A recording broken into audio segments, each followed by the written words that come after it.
Hi everyone and welcome back to Silent No More. Um, Apologies for the background noise. I've got kids in different rooms watching cartoons. Um, and apologies for looking like crap because I just had surgery on Tuesday, but that's kind of what has prompted me to make this video because I met so many people in the last, what's he, 4 days, who all have stories of domestic violence. Some are old, some are new. A lot of them are still ongoing. A lot of them involve Pierce County, Wisconsin. Some involve dual states, like me, like Minnesota and Wisconsin combined. And I mean, on one hand, I shouldn't be surprised given that, we know that domestic violence is so common, unfortunately, with it being, like 1 in 4. But like everybody I was meeting, just by chance because of the surgery I had to have, and having to, meet different people in the community or different parts of the community, and get rides and things. I was completely flabbergasted at how many women had a domestic violence horror story. It really is an epidemic, and it's an epidemic that people don't want to talk about. It's an uncomfortable subject, and aside from that, the state that the government, Health and Human Services, whoever you want to call it, does not want to deal with it. Sorry, had a hair in my mouth there, but that's gonna look really bad in my video anyway. But the thing is I've had a lot of people when I've talked about the issues with Wisconsin and domestic violence because, let's face it, Wisconsin is light years behind. Wisconsin is also makes it extremely difficult to get protection and to maintain protection. The paperwork for OFPs here, or restraining, or like even just a regular restraining order, it's insane. It's like writing out a Bible. And you can't get like one OFP for your entire family. You have to do like each individual person and fill out all the paperwork, and the judge can pick and choose like who they want to protect and who they don't want to protect. And you have to pay fees, which are expensive. So it's just horrible. But anyway, I guess that's not really the point. The point is, I've heard so many people say, well, Wisconsin's a red state. Yeah, Wisconsin's a red state, but I'm starting to feel like it is the red state not because of government and political affiliations. I'm starting to feel like Wisconsin is a red state with the blood of domestic violence victims smeared all over it. That is what I think and what I feel. And it's odd when I met these women, these survivors who decided to suddenly share their story with me. A lot of it was sparked by like my sweatshirt. Other times it was just because like I had made like a simple comment about being divorced and whatnot, and or that I needed to have things as no info out, so that way if my ex by chance realized what hospital I was at or where I was, that he couldn't get information. And like I said, literally, okay, so this woman had to give me a ride to the hospital. She has a kind of like a taxi service, whatever you want to call it. And it was like an hour drive, and she had opened up to me and was telling me the horrific story of not just the domestic violence she endured at the hands of her ex-husband like 15 years ago, but how incredibly hard it has been or was to get help in Pierce County. How it took her, I think she said 7 years. 7 years to get a protective order on a man who nearly killed her on multiple occasions. A man who pulled her out of the back of her vehicle, broke bones, cut her brake lines, damn near killed her and her child. 7 years. And even then, she was not fully protected. And then when she was asking me about like where my orders were through, and she was like, please, dear God, don't say Pierce County. And I said, that's where like the divorce is through. And she literally was basically like, you're screwed. Eventually, you're going to realize you're screwed because it's going to change. And I was like, I know that. I've heard that before, which is why I've been fighting so hard. But to hear another survivor be like, oh, dear God, please don't let it be Pierce County, is very disheartening and alarming. And then there was, people at the hospital, nurses, who were telling me their stories of domestic violence and being survivors and getting away, but their abusers never being held really accountable.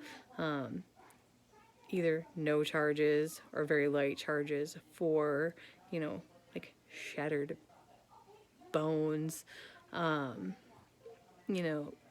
deep facial lacerations, near-death experiences, and none of these men are in prison.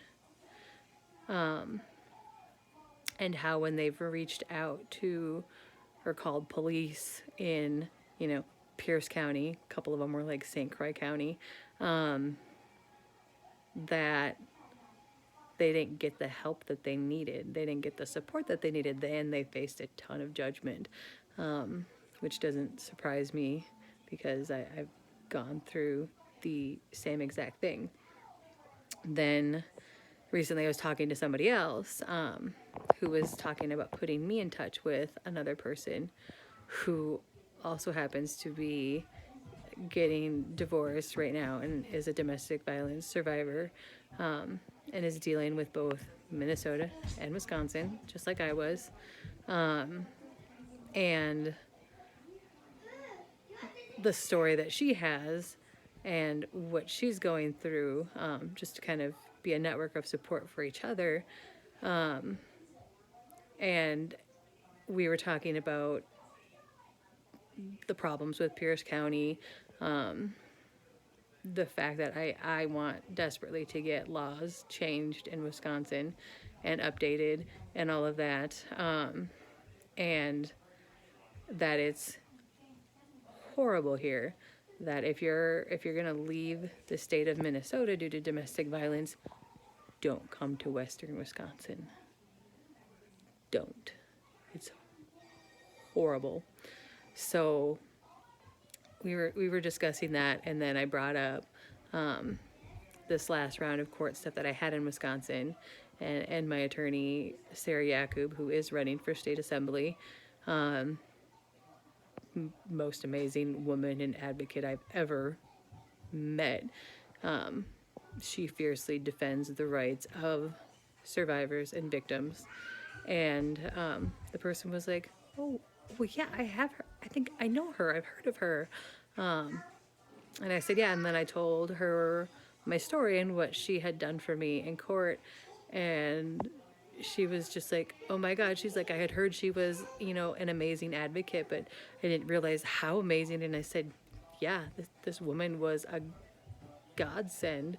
She saved me. She saved my children, at least for the time being, when it comes to legal things in the state of Wisconsin. And then we got to talking about what we're facing now with the Minnesota crim sex case, and whatnot, and what all that entails. And she was kind enough to ask if we are if me and the kids are safe, and whatnot, and if we had, safety plans and all of that. And I explained that, yes, we're safe right now.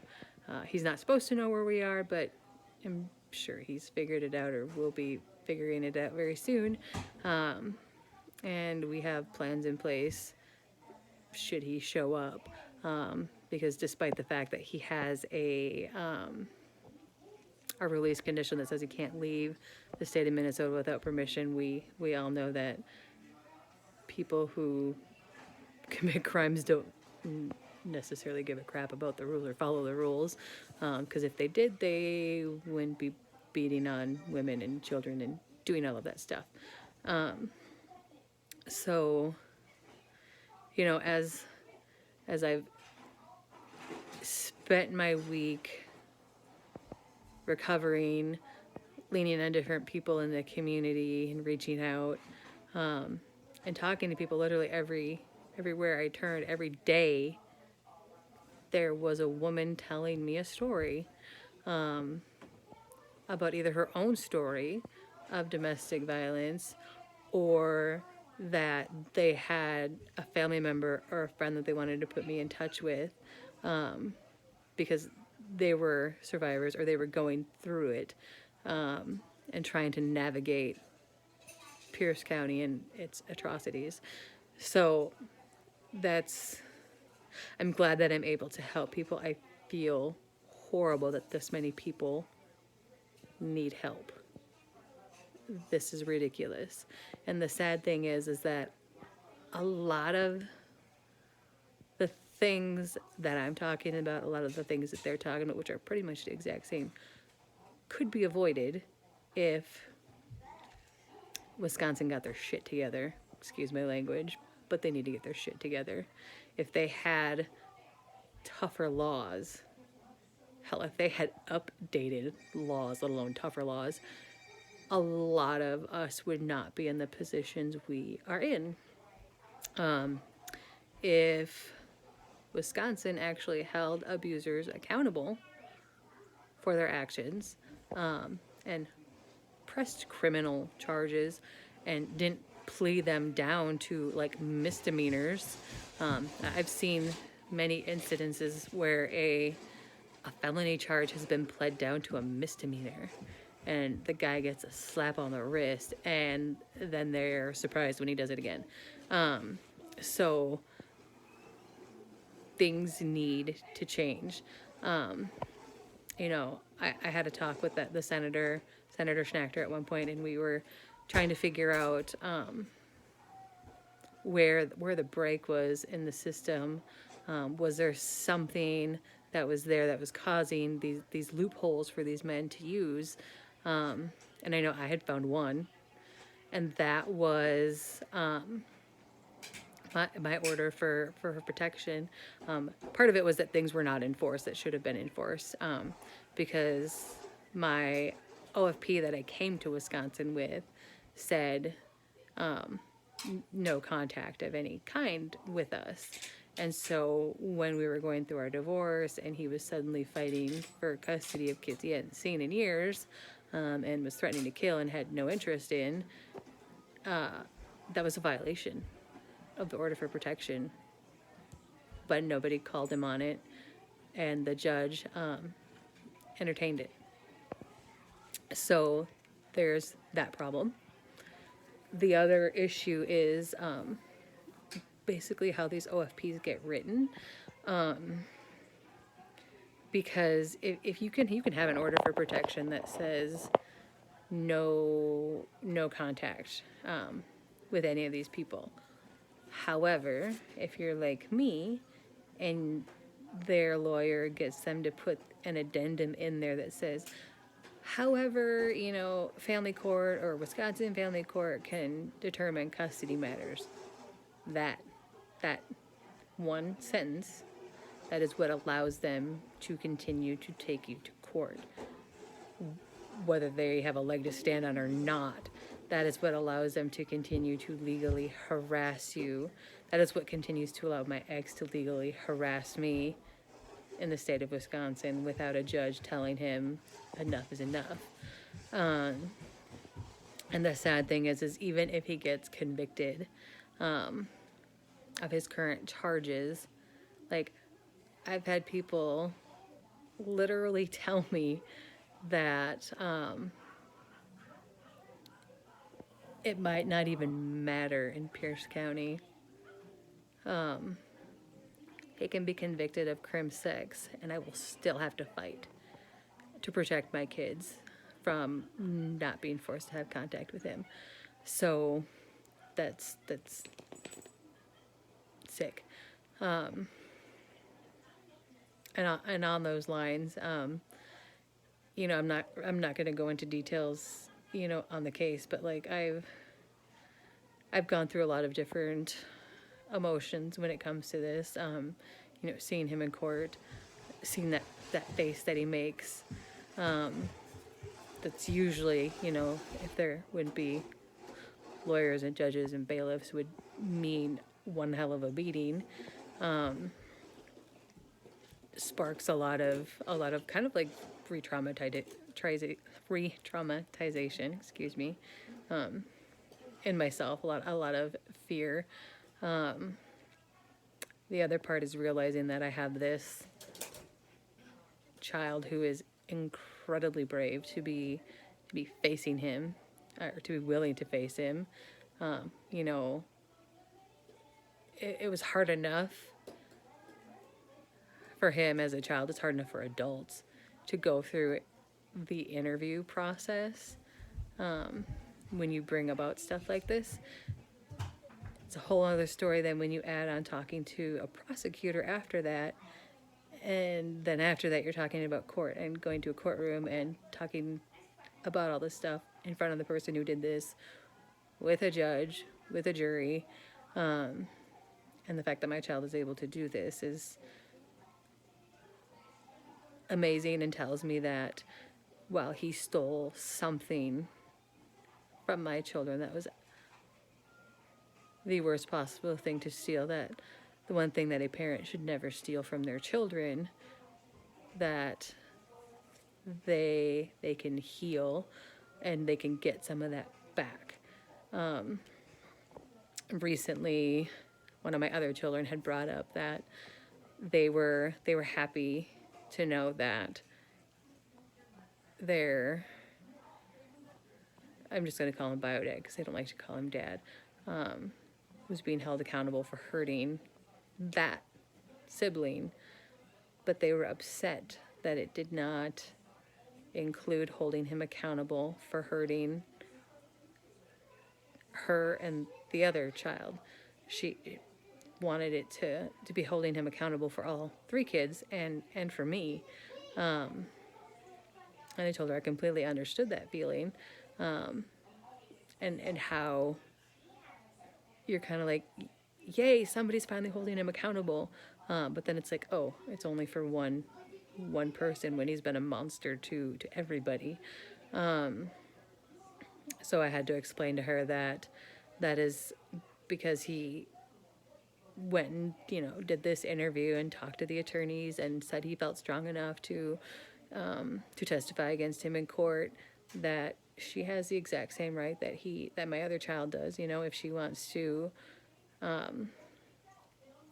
be interviewed again, because she's talked in therapy, she's had a forensic exam, all of those things that are horrible, and then nothing came of it when she was ready to do this, when she really wanted to testify. She'd have to go through that whole process all over again. She would have to go and, be interviewed and do all that. Then, if the attorney wanted to do something, then we'd have the talk with the attorney, and he would talk with her about everything.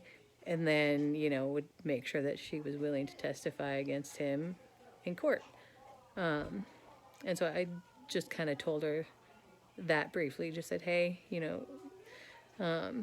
you'd have to go through an interview again, and then an attorney would have to decide, and if attorney decided, then they would meet with you and me, to discuss the process, and then they would see they would make sure that you feel strong enough to testify against him in court, and he would be in the courtroom.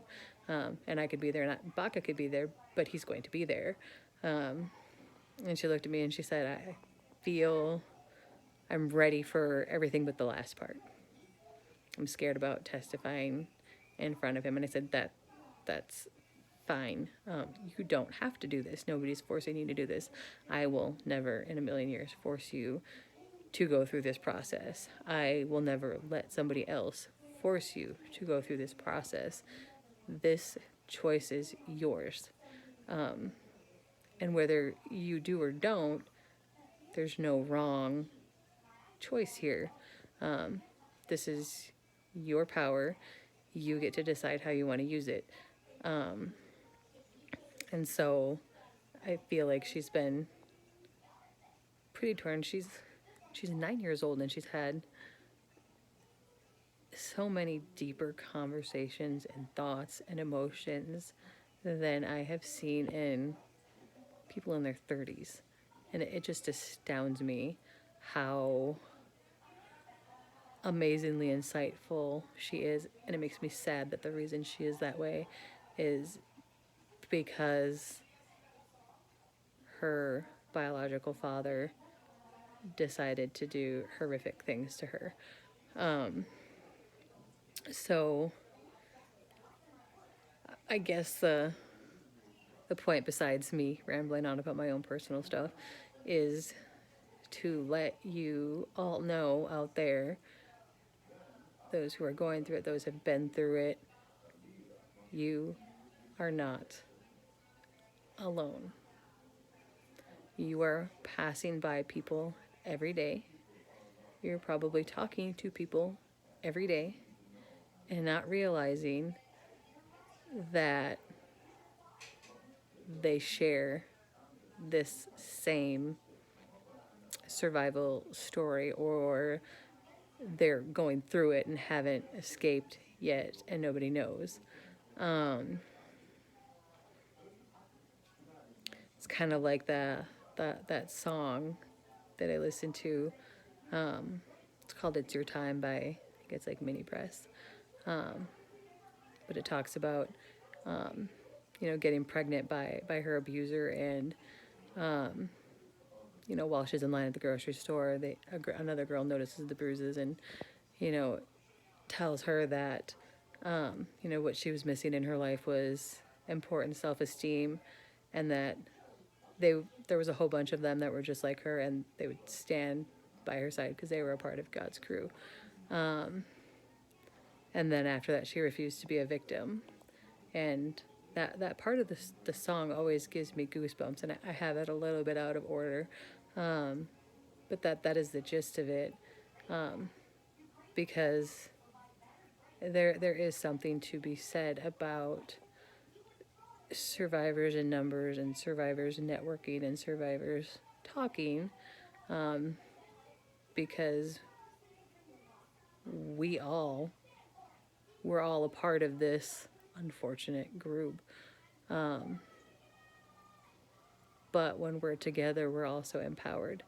And we are willing to make sure, I'm willing to make sure that people are getting the resources that they need, and not afraid to tell whoever it is that they're not doing their job for them, so that they can, hopefully, if they haven't escape, or if they have escaped, remain safe. So that's been heavy on my heart lately. And while I hate that I have this horrible story, I'm glad that I'm seeing it help people.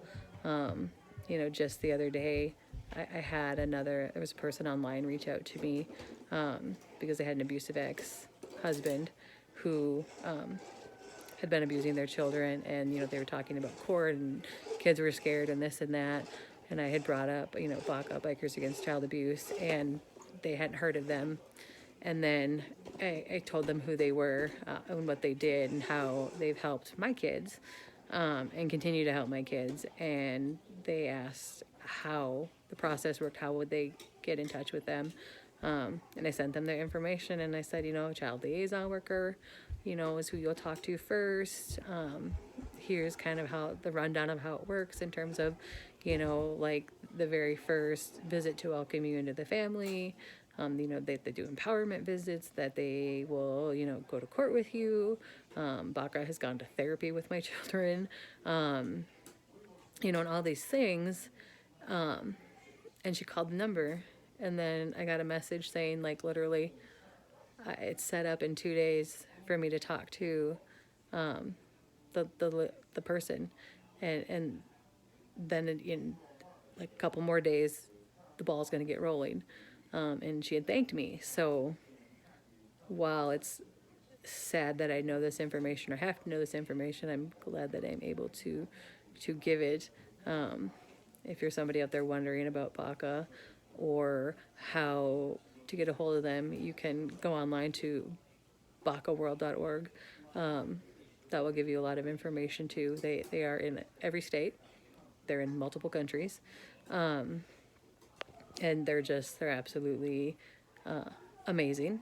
So, or if you just even do a simple Google search, like, Baka, Wisconsin, Baka, Minnesota, because there are different chapters, it'll give you the number to call. Don't be afraid to call them. They are amazing. They're empowering. They're there for the kids, but seeing the kids get that piece of safety and control back is actually even super helpful for the parent. So that is, I'm gonna end this spiel now because got kids that need me. But like I said, the point of this is domestic violence is an epidemic. It's an epidemic that people don't want to talk about. Wisconsin is a red state. They're not a red state just because of political reasons. They are a red state with the blood of so many victims and survivors on their hands that could have been helped and supported and survived and not had to go through so much. And you're not alone. Reach out. You never know who you just might get a story from. So, again, this is Silent No More. Till next time.